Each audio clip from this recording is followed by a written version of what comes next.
আপনারা জানেন যে এই কয়েকদিন ধরে এই রাজ্যে কি কি হলো, আমি একটু হিসাব আপনাদের দিই। 13ই জানুয়ারি মালদা জেলার মোথাবাড়ি রাজ্যের রাষ্ট্রমন্ত্রী সাবিনা ইয়াসমিন তার উপস্থিতিতে মুসলিম নেতারা বললেন আমরা এখানে 65, হিন্দুরা 35, ওরা সব বিজেপিকে ভোট দেবে, তাই আমাদেরও এক হতে হবে। এবং কি ধরনের কুৎসা, বিজেপি নাকি এলে দাড়ি রাখা যাবে না। এই তৃণমূলী লোকেদের জিজ্ঞেস করব, 20টা রাজ্যে বিজেপি এনডিএ আছে, কোথায় কোন মানুষ দাড়ি রাখতে পারে না, ধর্ম পালন করতে পারে না, তার একটা উদাহরণ দিতে পারবেন? পারবেন না। তৃণমূলের খেলা শুরু হয়ে গেছে। ইলেকশন কমিশন গর্তে কার্বলিক অ্যাসিড ঢেলে দিয়েছে। যত বিষাক্ত সাপ ছিল তারা সব বেরিয়ে এসেছে। ফরাক্কার বিডি অফিস ধুলিসাৎ সবাই দেখছে। মনিরুলের নেতৃত্বে, এমএলএর নেতৃত্বে ভাঙচুর, আর ভিডিওর চোখে নেবা হয়ে গেছে। তিনি বলছেন আননোন এফআইআর। কালকে চাকুলিয়াতে একই দৃশ্য, গোটা রাজ্য জুড়ে রোহিঙ্গা বাংলাদেশি অবৈধ অনুপ্রবেশকারীদের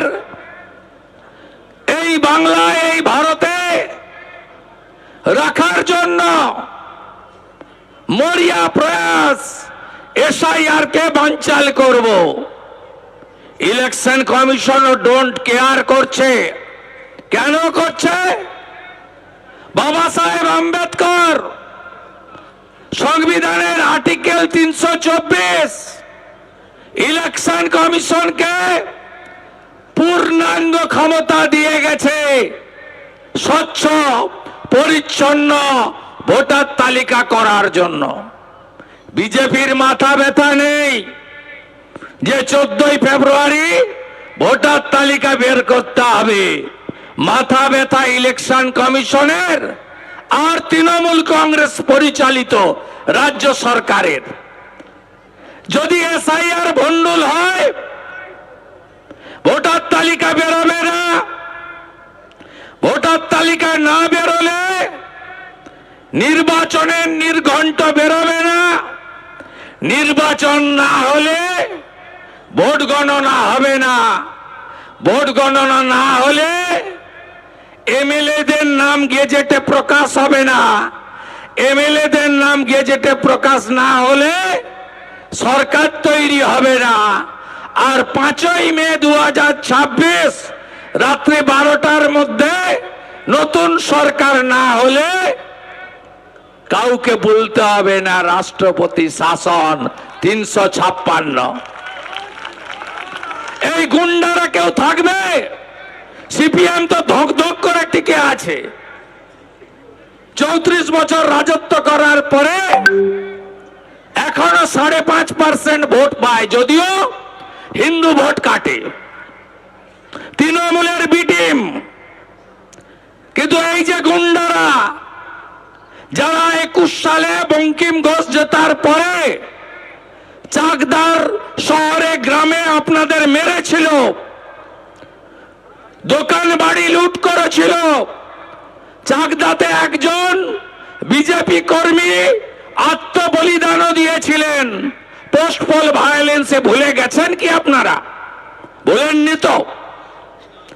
এই গুন্ডা বাহিনী কিছুদিন আগে মুকুটমণির হয়ে লুট করতে গেছিল আমাদের রানাঘাট দক্ষিণে। আপনারা দেখেছেন, কেউ কেউ কেলানি খেয়েও ফিরেছে পঞ্চায়েতের প্রধান। এদের খুঁজে পাবেন আপনি 1 ঘন্টার মধ্যে পগার পা পালাবে। খালা মমতা বেড়া দেওয়ার জন্য যেখানে জমি দেয়নি, ওই ফাঁকা রাস্তা ওরা জানে, ওটা দিয়েই পালাবে মোল্লা ইউনূসের কাছে। তাই যত গোলমাল করবে আপনারা ওদের ফাঁদে পা দেবেন না। অসীম সরকার বলেছে, জগন্নাথ দা বলেছে, হিন্দুদের জন্য বিজেপি আছে। আপনারা কেউ অনুপ্রবেশকারী নন, আপনারা শরণার্থী। এবিপি আনন্দ, এগিয়ে থাকে, এগিয়ে রাখে।